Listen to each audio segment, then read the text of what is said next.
Welcome to Sheni B'Chamishi. It's a few hours to the end of Rosh Hashanah. I had a beautiful Yom Tov. So the first day I went to shul with my daughter. It was nice. Towards the end of the day I get a call. A neighbor of mine says, hey, you want to go with me to the meal? Which means I'm going to drive him. He's an older guy. He doesn't speak a fluent English. He's from Iran. So he takes me to his niece in Beverly Hills in the Gvidim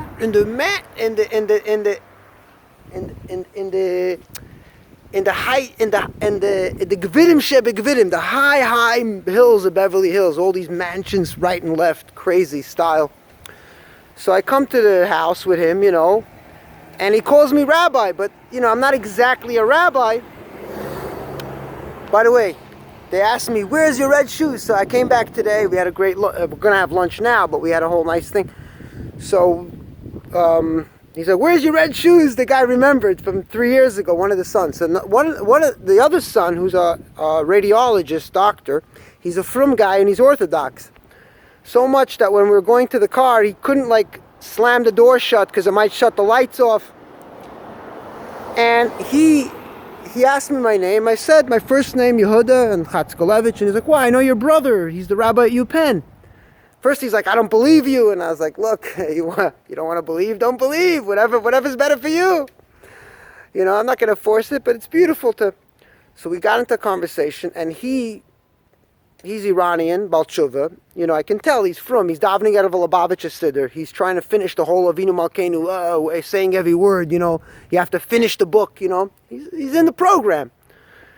But I saw that there was a beautiful element of peace in the house, which, before the dinner starts, and his mother's a very good balabasta, very good cook, the lights by accident turned off because a girl backed up to the wall, so she knocked the switches off.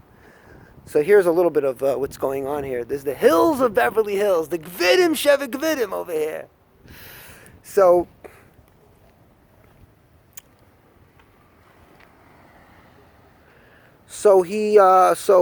I thought, okay, the lights got accidentally turned off, and out of respect to the 3 frum sons in the house, no one's gonna, the lights are gonna stay off because, it's Yom Tov and people want peace and they want to, people sacrifice, right? So even if they could turn it on, they won't because of the sons, and the mother goes, she puts the lights back on by the other control switch near the kitchen.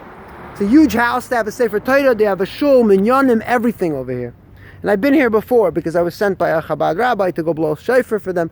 And it's a very steep hill, by the way. This hill, anyone that walks up gets the biggest mitzvah in Gan Eden because it's so steep. And anyone that walks up is out of breath and out of energy. And she's a very good cook and she gives you good food and everything. I pity the guy who comes here to do minyan and something and thinks that her food is not kosher enough. I pity that guy. You're fucked.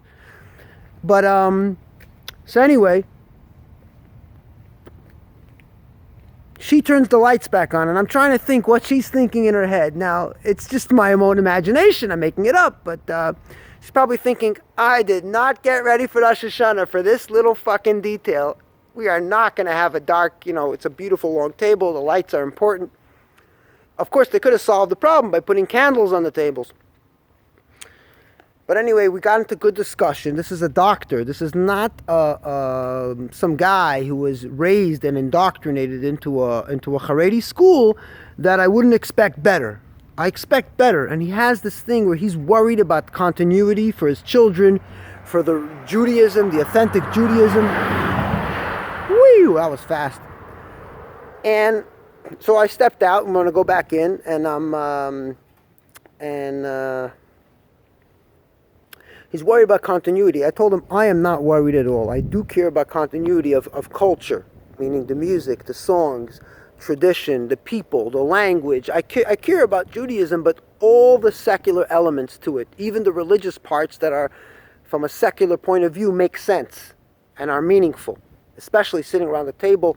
And I told him, your family made my Rosh Hashanah because at home I did something for my wife and my daughter, but that was small and concise and simple, and I didn't do the whole thing when they have... The Iranian Jews are rich with minhagim, on Pesach and Rosh Hashanah.